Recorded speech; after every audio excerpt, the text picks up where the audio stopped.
नमस्कार प्यारे छात्रों, आप सभी का पीटीज आईएएस एकेडमी की नॉलेज लेक्चर सीरीज में बहुत बहुत स्वागत है।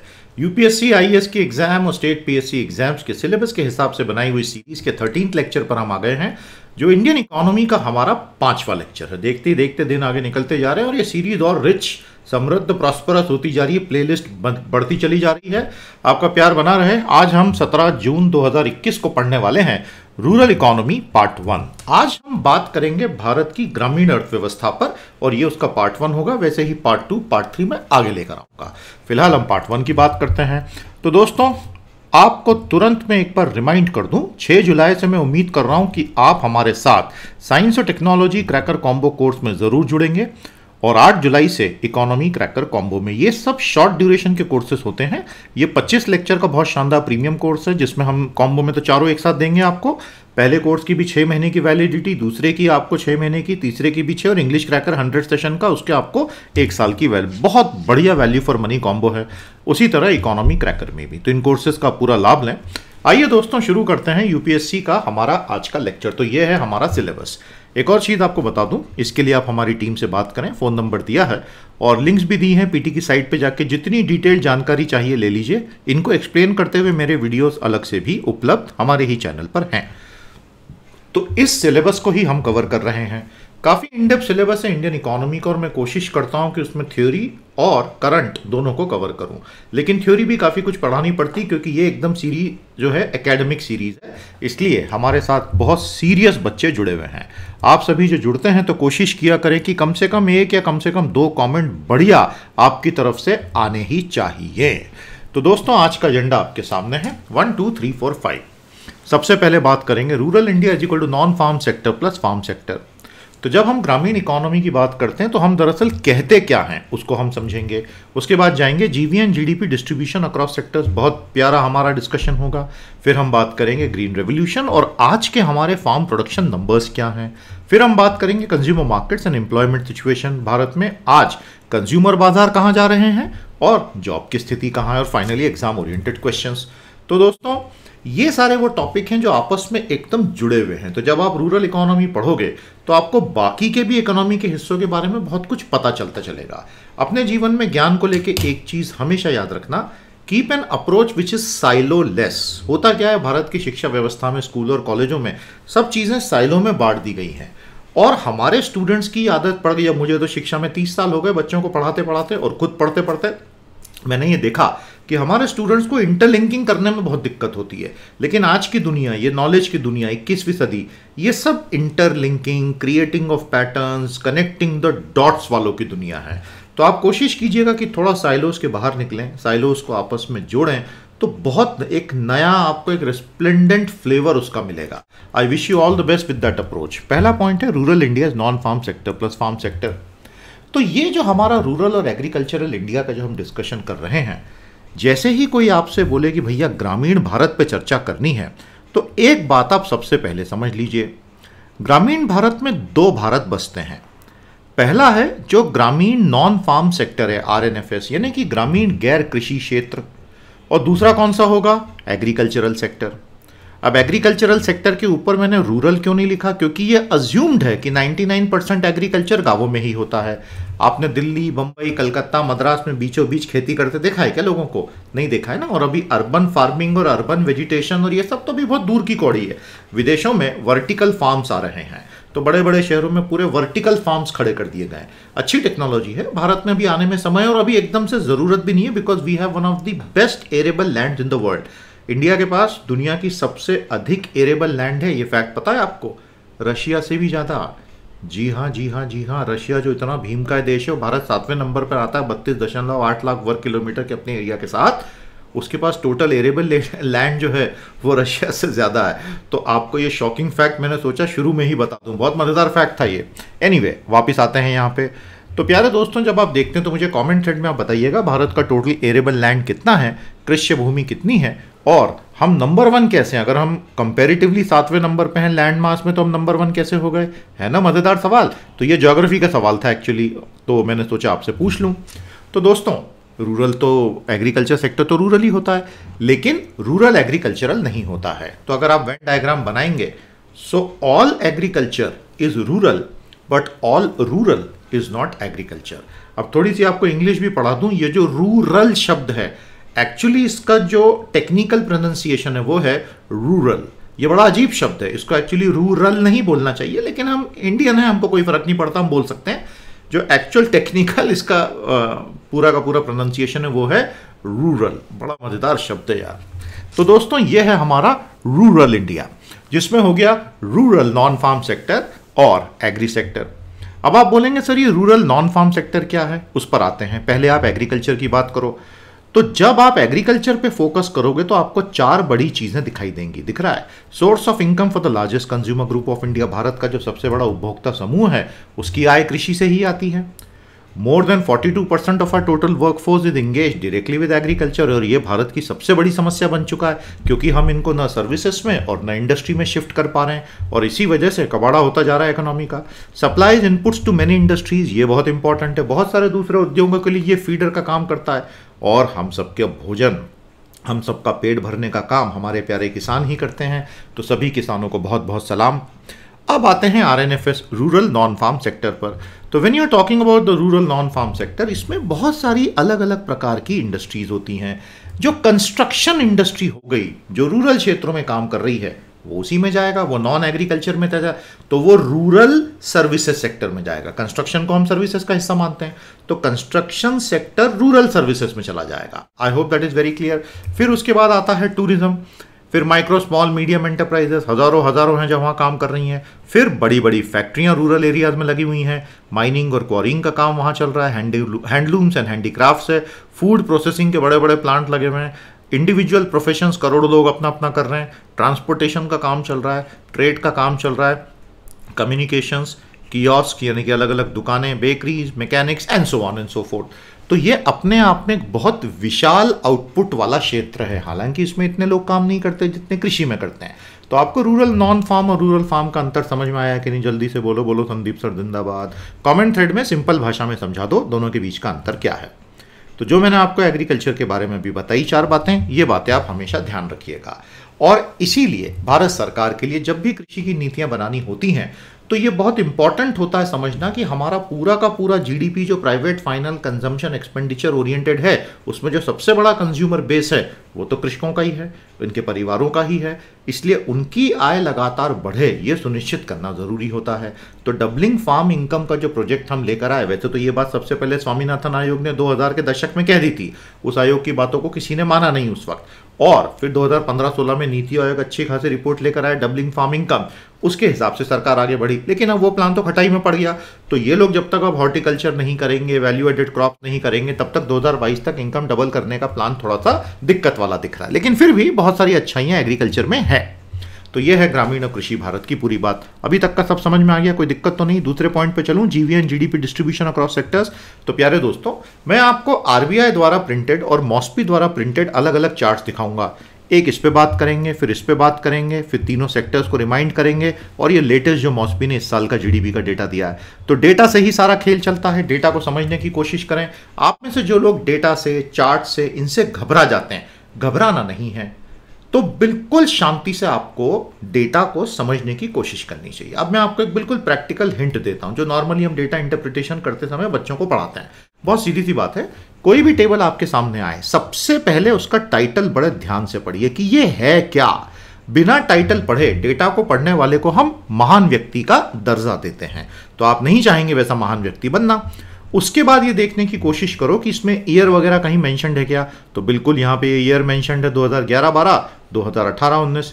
फिर ये देखने की कोशिश करो कि इसमें यूनिट क्या है, रुपीज है, डॉलर है, किलोग्राम है, परसेंटेज है, क्या है।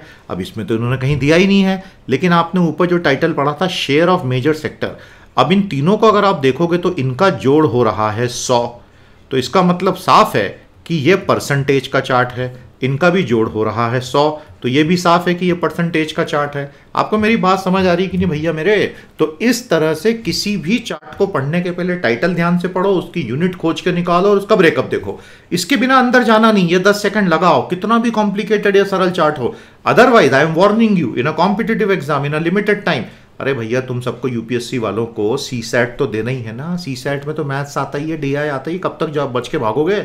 और अगर यहां से बच भी गए तो आईएएस ऑफिसर बनने के बाद तो दिन भर 500-500 पेजेस की रिपोर्ट सामने आएंगी, अलग अलग चार्ट्स और डेटा की, उससे तो नहीं बच पाओगे।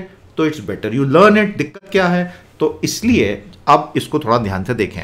भारत का जो ग्रॉस वैल्यू एडेड है 2011-12 में, प्यारे दोस्तों, हमारे यहां सर्विसेज का 58.6% हिस्सा था ग्रॉस वैल्यू एडेड में, यानी प्रोडक्शन में।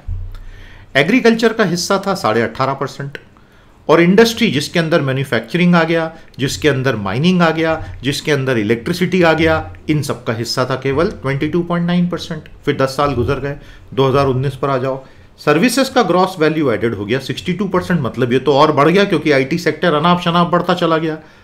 एग्रीकल्चर का घट गया, ये 15% से कम हो गया, लेकिन हमारी इंडस्ट्री ज्यादा नहीं बढ़ पाई, और यही हमारा दुर्भाग्य है। एक बात ध्यान रखिएगा, ये पूरा इंडस्ट्री है, इंडस्ट्री का एक हिस्सा है मैन्युफैक्चरिंग, ये पूरा मैन्युफैक्चरिंग नहीं है क्योंकि इसमें माइनिंग और इलेक्ट्रिसिटी और दूसरे क्षेत्र भी हैं। तो मैन्युफैक्चरिंग भारत का जो क्षेत्र है विनिर्माण, वो पिछले 10 साल से 15% पे अटका हुआ है टोटल जीडीपी का। उससे क्या हो रहा है? नौकरियां बढ़ ही नहीं पा रही हैं, बल्कि नौकरियां पहले से घट के आधी रह गई। यहां भी दिखाऊंगा वो चार्ट। इस वजह से हम किसानी कर रहे लोगों को मैन्युफैक्चरिंग में शिफ्ट नहीं कर पा रहे, क्योंकि वहीं जो काम कर रहे हैं वो बाहर हो रहे हैं, तो इनको वहां कैसे लेके जाएंगे? तो जब तक अब आप हर जिले में बड़ी बड़ी फिजिकल फैक्ट्रियां डालना शुरू नहीं करोगे, करोड़ों लोगों को मूव कर पाना इज नेक्स्ट टू इम्पॉसिबल। अब मैंने ये जो दावा किया, ये दावा सत्य है या ये दावा असत्य है, अभी आपको तथ्यों के माध्यम से बता दूंगा। अगर ये दावा सत्य है तो आपको एम्प्लॉयमेंट के फिगर्स में ये दिखना चाहिए, ठीक है। और ये दावा तो हम कई सालों से कर रहे हैं, ये अभी आज के आज वो फिगर देख के तो किया नहीं है, तो अभी हम आपको इसका सबूत भी देंगे। तो ये स्ट्रक्चर समझ में आ गया आपको। फिर इसी स्ट्रक्चर को आरबीआई ने इस तरह से अलग अलग हिस्सों में करके एनालिसिस दिया पिछले साल। एग्रीकल्चर, फॉरेस्ट्री, फिशिंग, जो हमारे रूरल इकोनॉमी का बड़ा हिस्सा है, एटलीस्ट एम्प्लॉयमेंट वाइज तो बड़ा हिस्सा है ही, जबकि वैल्यू वाइज और आउटपुट वाइज जो होगा वो, प्यारे दोस्तों, रूरल नॉन फार्म सेक्टर ज़्यादा बड़ा होगा। ये मैंने आपको समझा दिया है। एग्रीकल्चर, फॉरेस्ट्री, फिशिंग, तो इसका जो पूरा का पूरा real gross value added at basic prices है, कांस्टेंट प्राइसेस में 2011-12 का है। जीडीपी का लेक्चर एक बार देख लेना दोस्तों। ये जो हमारी प्लेलिस्ट चल रही है आईएएस के नॉलेज लेक्चर की, इसमें अभी 13वां लेक्चर हो गया। सारे लेक्चर एक बार देखो अच्छे से, और जो लोग अभी अभी आज जुड़े हैं हमारे साथ, अभी अभी नए नए लगातार नए स्टूडेंट्स आ रहे हैं, पूरी प्लेलिस्ट है और वो सारी जानकारी यहाँ नीचे कमेंट थ्रेड में दी हुई है। तो हमारी टोटल 4 प्लेलिस्टें चल रही हैं अभी, वो चारों को अच्छे से देखो। एक नॉलेज लेक्चर की है, एक हमारा सुबह एडिटोरियल एनालिसिस हिंदू का मैं देता हूं उसकी है, एक पीआईबी एनालिसिस हमारे एक फैकल्टी दोपहर को 3 बजे देते हैं उसकी है, और एक मेरा करंट अफेयर बूस्टर की सीरीज है। ये सब आप ही के लिए हैं, अच्छे से देखें। हर सेशन को लाइक कीजिएगा, शेयर कीजिएगा, और अपने 10 से 15 साथियों को हमारे साथ जोड़िए इस चैनल पे। धन्यवाद। तो ये पूरा का पूरा ब्रेकअप है। तो आप अगर पिछले 10 सालों का ट्रेंड देखोगे मेरे प्यारे साथियों, तो आपको दिखाई देगा 18.5, 17.8, 17.8, 16.5, 15.4, 15.2, 14.9, 14.3 लगातार घटा है। इंडस्ट्री मोटा मोटा 23% पर स्टैटिक हो गया है, जिसमें जो मैन्युफैक्चरिंग आपको जीवीए दिखेगा वो 17 से 18% के आसपास है। ये जीवीए के सेंस में है। जब आप एक्चुअली जीडीपी के सेंस में देखोगे, नेट इनडायरेक्ट टैक्सेस की बैलेंसिंग आउट करने के बाद, तो ये 15% के आसपास दिखाई देता है। और सर्विसेज जो है वो 60% लेके बैठा हुआ है। अब सर्विसेज के साथ प्रॉब्लम ये है कि वो लेबर इंटेंसिव होती नहीं है, और इस वजह से ग्रामीण क्षेत्रों से व्यापक स्तर पर लोगों को हम वहां माइग्रेट नहीं कर सकते। ये हमारे 3 सेक्टर्स का ब्रेकअप है, प्राइमरी, सेकेंडरी, टर्शरी। अब यहां एक बात ध्यान रखना, प्राइमरी में माइनिंग और क्वारिंग भी आ जाता है, जो दरअसल अदरवाइज इंडस्ट्री में काउंट होता है। सेकेंडरी में कंस्ट्रक्शन आ जाता है, जो अदरवाइज सर्विसेज में भी काउंट होता है। तो ये क्लासिफिकेशन ही अलग अलग है, प्राइमरी, सेकेंडरी और टर्शरी। और एग्रीकल्चर, इंडस्ट्री और सर्विसेज ये अलग अलग हैं। तो आपको ये जो मैंने यहां पे सेक्टर्स दिखाए हैं और ये जो दिखाए हैं, ये दोनों एक साथ इसीलिए दिखाए कि once and for all confusion दूर हो जाए। तो हो गया दूर। तो भारत की इकोनॉमी में प्राथमिक क्षेत्र, सेकेंडरी क्षेत्र, टर्शरी क्षेत्र, इनका क्लासिफिकेशन अलग अलग है, दिख रहा है ना आपको। और एग्रीकल्चर, इंडस्ट्री और सर्विसेज, इसमें जो क्षेत्र आएंगे उनका क्लासिफिकेशन अलग है। कई लोग इन दोनों की खिचड़ी बना देते हैं, आप मत बनाना। तो एक बार कमेंट थ्रेड में मुझे अच्छे से बता दीजिए, what is the difference between sectoral composition of real gross value added and the basic 3 sector of economy. ठीक है भैया। तो ये इस साल का अभी जो मई में जून में जो डेटा रिलीज किया ना मॉस्पी ने, क्या है भैया मॉस्पी और मंत्री जी कौन है, नाम बता दो जरा फटाफट हमको। तो ये जो मॉस्पी है उसने अभी अभी ये डेटा रिलीज किया करंट प्राइसेस के जीवीए का करोड़ रुपयों में। तो अच्छी चीज जो हमको दिखी कि पिछले साल क्या हुआ, 2019-20 का जो डेटा हमारे सामने आया था उसमें ग्रोथ रेट था 12.5% 2018-19 से, और 2020-21 का आया उसमें भी पैंडेमिक में भी 6.6% की ग्रोथ हो गई। तो ये तो बहुत अच्छी बात है। और ओवरऑल हमारा एग्रीकल्चर, फॉरेस्ट्री और फिशिंग जो है, मतलब कृषि, वानिकी और मत्स्य पालन वगैरह, वो 36 लाख करोड़ का हमारा टोटल जीवीए प्रोड्यूस हुआ। और हमारा टोटल जीडीपी कितना प्रोड्यूस हुआ, वो हुआ प्यारे दोस्तों करंट प्राइसेस में इकोनॉमिक एक्टिविटीज के हिसाब से जीवीए, जीडीपी की बात नहीं कर रहे हैं, वो होगा 197, ये है 179।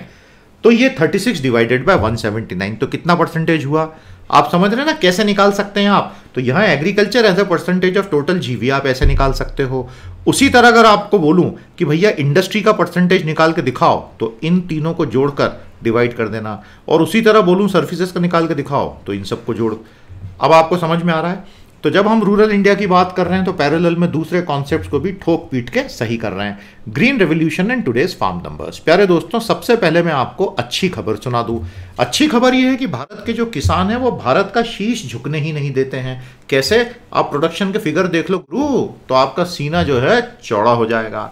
भारत का बागवानी उत्पादन, बागवानी में वेजिटेबल्स आते हैं, फ्रूट्स आते हैं, एरोमेटिक प्लांट्स हो गए, स्पाइसेस हो गए, प्लांटेशन क्रॉप्स हो गई, 327 मिलियन मेट्रिक टन है। और देखो दौड़ा ही जा रहा है, दौड़ा ही जा रहा है। और भारत का जो खाद्यान्न उत्पादन है, जिसमें आपका व्हीट आ गया, राइस आ गया, कोर्स ग्रेन्स आ गए, न्यूट्री मिलेट जिनको कहते हैं, वो 300 मिलियन टन क्रॉस कर गया। मतलब भारत में तो प्रॉब्लम ऑफ सरप्लस क्रिएट हो गया। अब कहाँ वो एक समय था, आप याद करेंगे दोस्तों, एग्रीकल्चर रेवोल्यूशन 1965 में जब हम लेकर आए, डॉक्टर स्वामीनाथन हुए और नॉर्मन बोरलॉग से हमने सीखा, और उस वक्त हम कहाँ थे आप देख रहे हैं ना। ये तो हम कहते थे फ्रॉम शिप टू माउथ जीता इंडिया, अमेरिका से शिप से, जहाजों से भर भर के अनाज आता था। लेकिन उसके बाद भारत ने सब कुछ बदल दिया और पूरी क्रांति आ गई, और आज के आंकड़े देखो आप। उसी तरह बात सिर्फ हॉर्टिकल्चर और एग्रीकल्चर की नहीं है, इन दोनों में तो गजब का कंपटीशन चला। अगर आप दूध उत्पादन भी देखेंगे तो भारत का फाइनेंशियल ईयर 20 का जो दूध उत्पादन है वो भी 195 मिलियन मेट्रिक टन हो गया। तो ये दुनिया का नंबर 1 हो गया है। तो इस तरह से हमारे जो किसान हैं, प्राइमरी प्रोड्यूसर्स हैं, वो एग्रीकल्चरिस्ट हों, हॉर्टिकल्चरिस्ट हों या डेयरी फार्मर्स हों, उन्होंने रिकॉर्ड बनाने में कोई कसर नहीं छोड़ी है। But the problem is that the per capita productivity is very very low. प्रति व्यक्ति उत्पादकता बहुत कम है।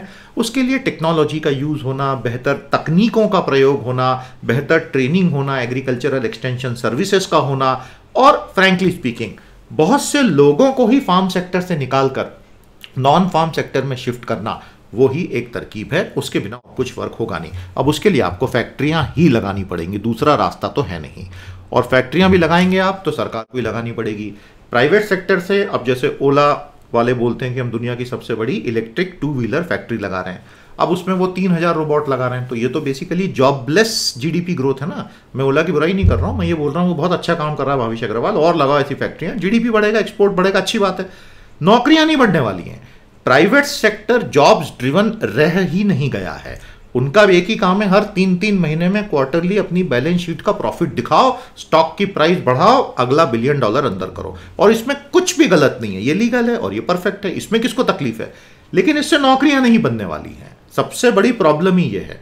तो उस तरफ तो सरकार को ही ध्यान देना होगा, otherwise we will end up in an absolutely unending vicious loop of jobless growth, जो अब संकेत आने लगे हैं।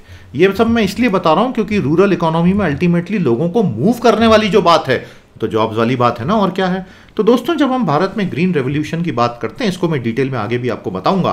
तो ये क्रांति जब 1965 के बाद शुरू हुई तो उस वक्त लाल बहादुर शास्त्री जी ने इसमें पर्सनल इंटरेस्ट लिया और भारत में ऐसे कृषि मंत्री अपॉइंट हुए। कौन थे वो, जल्दी बताइए मुझे। उस वक्त के कृषि मंत्री जिन्होंने बहुत इंटरेस्ट लेके एक तरफ डॉक्टर वर्गीस कुरियन को पुश किया, एक तरफ डॉक्टर MS स्वामीनाथन को पुश किया, और फिर उन लोगों ने आगे आगे अपनी अपनी क्रांतियां शुरू की।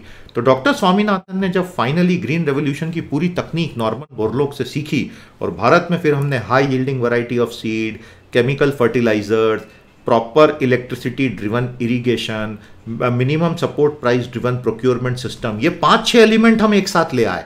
तो भारत में कृषि क्रांति शुरू हो गई, और वो क्रांति जो शुरू हुई वो आज तक रुकी ही नहीं है। तो शुरुआत में 2, 4, 5, 6% लोगों तक, किसानों तक मिनिमम सपोर्ट प्राइस जा पाती थी। अब इस साल का जो लेटेस्ट एक सर्वे आया उसमें चौंकाने वाले आंकड़े आए हैं। भारत के 25% किसानों तक एमएसपी पहुंच रहा है। जी हां, ये इस साल का फरवरी, मार्च, अप्रैल का डेटा आया है। 25 से 26 किसानों तक पूरे भारत के राज्यों में, कई राज्यों में तो जीरो है, सपोर्ट ही नहीं है जैसे बिहार में, लेकिन बाकी जगह जैसे एमपी में बहुत अच्छा चल रहा है। तो टोटल किसानों का 25% एमएसपी का लाभ रहा है, बाकी के 75% नहीं ले पा रहे। ये फिगर इंपॉर्टेंट है, इसलिए मैंने सोचा बता दूं। थोड़ी भ्रांति भी रहती है, कई लोगों को लगता है कि 6% को मिलता है, वो फिगर अब थोड़ा सा आउटडेटेड हो गया, ये नई रिसर्च है। अब आप देखेंगे, अगर भारत के किसानों की आप बात करें रूरल सेक्टर के अंदर, एग्रीकल्चर सेक्टर में, तो 86% किसान छोटे और सीमांत किसान है। तो उनके पास कोई इकोनॉमिक पावर है ही नहीं, उनके पास कोई सरप्लस प्रोडक्शन मार्केटेबल है ही नहीं, और इसीलिए भारत सरकार बोल रही कि इन सबको हम इलेक्ट्रॉनिक नेशनल एग्री मार्केट से जोड़ना चाहते हैं, इन सबको हम एफपीओ से जोड़ना चाहते हैं, ग्राम स्तर के फार्मर प्रोड्यूसर ऑर्गेनाइजेशन। दसों हजारों एफपीओ बन जाएंगे तो इनके पास एक बाइंग पावर आ जाएगी, इनपुट साइड से भी, सेल साइड से भी। इनपुट आउटपुट दोनों साइड से अगर 10,000 किसान मिलके एक क्षेत्र के अपना एफपीओ बनाते हैं तो खरीदते समय भी ताकत है, बेचते समय, प्लस गोडाउन्स बनेंगे तो सप्लाई साइड के फ्लक्चुएशंस को इवन आउट करने में भी मदद मिलती है। लेकिन वो सब तो जब होगा तब होगा। आज की स्थिति क्या है? आज की स्थिति बहुत सरल है। भारत के 86% किसान जो हैं उनकी हालत इतनी दयनीय और इतनी खराब हो चुकी है कि उन्हें पूरी तरह सरकारी सपोर्ट की जरूरत होती है। गरीबी काफी व्यापक है, सरप्लस प्रोडक्शन होता नहीं है, जो वो बनाते हैं वो खुद के लिए कंज्यूम करते हैं ज्यादातर, उनके पास ज्यादा जमीनें भी नहीं है। अब ये जमीनें क्यों नहीं है? क्योंकि भारत में कभी भी लैंड रिफॉर्म सही ढंग से हो ही नहीं पाए। तो भारत में लैंड रिफॉर्म क्यों नहीं हो पाए सही ढंग से? उसका बहुत ही सिंपल सा कारण है, क्योंकि आजादी के बाद से ही अलग अलग राज्यों ने अपने अपने स्तर पर लैंड रिफॉर्म करने की कोशिश की। भाई, स्वतंत्रता आंदोलन के दौरान कांग्रेस पार्टी ने जमींदारी खत्म करने का रेजोल्यूशन पास किया था, और 1950s में जमींदारी ऑफिशियली खत्म भी हुई। लेकिन जो एक्सेस लैंड होल्डर्स थे, बड़े बड़े जमींदार, उनकी एक्सेस लैंड होल्डिंग को कोई भी स्टेट, 2-3 स्टेट को छोड़ दो, सही अर्थों में खत्म नहीं कर पाया। तो फिर बेनामी होल्डिंग्स हो गई, बहुत सारी चीजें हुई, और जमीनों का बंटवारा ही नहीं हुआ। विनोबा भावे जैसे 2-4 लोगों ने कोशिश की, पदयात्राएं निकाल के लाखों एकड़ भूमि फ्री करवा ली सिर्फ गांधी जी के नाम पर, और वो जमीनें गरीबों में बटी भी काफी हद तक। लेकिन विनोबा भावे को कभी भी सरकार से समर्थन ही नहीं मिला, इसलिए वो भी 1970s आते आते सरेंडर हो गए और भूदान आंदोलन ही उन्होंने बंद कर दिया, जबकि वो दुनिया का सबसे बड़ा अहिंसक भूदान आंदोलन था। ये काम चाइना में माओ जेडोंग ने बंदूक के जोर पे किया, और 1949 में सत्ता संभालने के बाद अगले 5 सालों में, 7 सालों में उसने 20 से 30 लाख जमींदारों को सिर में गोली मार दी। माओ जेडोंग ने, सबसे खूनी साम्यवादी था वो। तो माओ जेडोंग ने कम्युनल एग्रीकल्चर क्रिएट करने के लिए, सामुदायिक एग्रीकल्चर क्रिएट करने के लिए 20 से 25 लाख जमींदारों को सिर में गोलियां मारी, एक एक गांव में कम्युनिस्टों ने, कि तुम ही हो जो हर साल से हमको लूटते आ रहे हो और अब समय आ गया रीडिस्ट्रीब्यूशन का। भारत में ऐसा कभी नहीं होगा। तो हमने भूदान देखा, लेकिन अनफॉर्चुनेटली भूदान एग्जीक्यूटेड ढंग से नहीं हो पाया, क्योंकि सरकार का उतना सपोर्ट नहीं मिला। इसलिए ये आंकड़े आपको आज ऐसे दिख रहे हैं। मैंने आपको इसका इतिहास भी बता दिया। अब इसको तो भाई सरकारी विल पावर से ही बदला जा सकता है, और या फिर अगला कोई भूदान करने वाला विनोबा भावे पैदा हो जाए भारत में। अब इससे निकला हुआ अगला प्रॉब्लम, आज की तारीख में जो कृषि में मजदूर हैं उनकी संख्या किसानों से ज्यादा हो गई है। The cultivators are now less than the agricultural labourers. और ये आपको पता होगा कि पीएम किसान योजना का लाभ लेबरर्स को नहीं मिलता है, वो किसानों को मिलता है। तो जब आप 6,000 रुपए देते हैं, जो है छोटी अमाउंट लेकिन एक मानसिक संबल का काम करती है, 75,000 करोड़ रुपया भारत सरकार पीएम किसान में देती है, वो लेबरर्स को नहीं मिलती है, वो केवल लैंड होल्डर्स को मिलती है। इसलिए कहीं ना कहीं जमीनी स्तर पर ये रिफॉर्म्स होना जरूरी है, अदरवाइज गरीब तो गरीब ही रह जाएगा। प्यारे दोस्तों, ये मैंने आपको एग्रीकल्चर के प्रोडक्शन के फिगर्स अच्छे से बता दिए। तो अब मैं आपसे एक सिंपल सा सवाल पूछता हूं, मुझे कमेंट थ्रेड में समझाओ। अगर आप एग्रीकल्चर से लोगों को हॉर्टिकल्चर में मूव करना चाहते हैं तो कैसे करेंगे? आप में से कई लोग किसानी से जुड़े होंगे, हॉर्टिकल्चर से जुड़े होंगे, डेयरी इंडस्ट्री से जुड़े होंगे, किसी न किसी रूप में। भाई, भारत का हर परिवार डायरेक्टली इनडायरेक्टली कहीं ना कहीं जुड़ा रहता है। 20-30% शहरियों को छोड़ दो तो आप मुझे बताएं कि अपनी आय बढ़ाने के लिए क्या एग्रीकल्चर से हॉर्टिकल्चर की तरफ मूव करना एक अच्छा तरीका होता है या नहीं होता है? लोग तो बोलते हैं कि होता है। अब हमारा चौथा बिंदु है consumer markets and employment situation. इससे पहले कि मैं आपको भारत में आज जॉब की क्या सिचुएशन है पिछले 6 सालों में वो बताऊं, इस पे मैं एक डेडिकेटेड लेक्चर आगे पूरा जॉब्स इन इंडिया पे लेकर आऊंगा। चाहेंगे ना आप तो आप मुझे कमेंट थ्रेड में बताते चलिए। आज जैसे इकोनॉमी का है हमारा सेशन, तो अब 3 दिन बाद आएगा वापस अगला 14वां सेशन। आप उसमें क्या पढ़ना चाहोगे मुझसे बताओ। आपके सजेशंस आते रहने दो, बहुत ज़रूरी है। कल मैं साइंस और टेक्नोलॉजी पढ़ाऊंगा, उसके अगली क्लास में आप क्या पढ़ना चाहोगे बताओ मुझे। फिर मैं पढ़ाऊंगा एनवायरमेंट एंड इकोलॉजी, उसमें आप उसके आगे क्या पढ़ना चाहोगे वो मुझे बताओ। तो ये सब हम नोट करते हैं और सही समय आने पे चीज़ों को लिया जाता है। तो ये मैं आपको जॉब्स का डेडिकेटेड सेशन दूंगा, आपने मांग की है, मैं आपको दूंगा। प्यारे दोस्तों, ये है rise of middle cities and consumption growth. देखिए, कंज्यूमर मार्केट्स इन इंडिया हमारा पूरा लेक्चर होता है हमारे इकोनॉमी क्रैकर कोर्स में, जो कोर्स हम 8 जुलाई से शुरू कर रहे हैं। आप बिल्कुल बिंदास ज्वाइन करो, 36 लेक्चर का कोर्स है। एक तरफा आपका इकोनॉमी की ऐसी तैयारी करवाऊंगा एग्जाम के कि मजा ले, एक सवाल ऐसा आ जाए जो आपसे ना बन सके।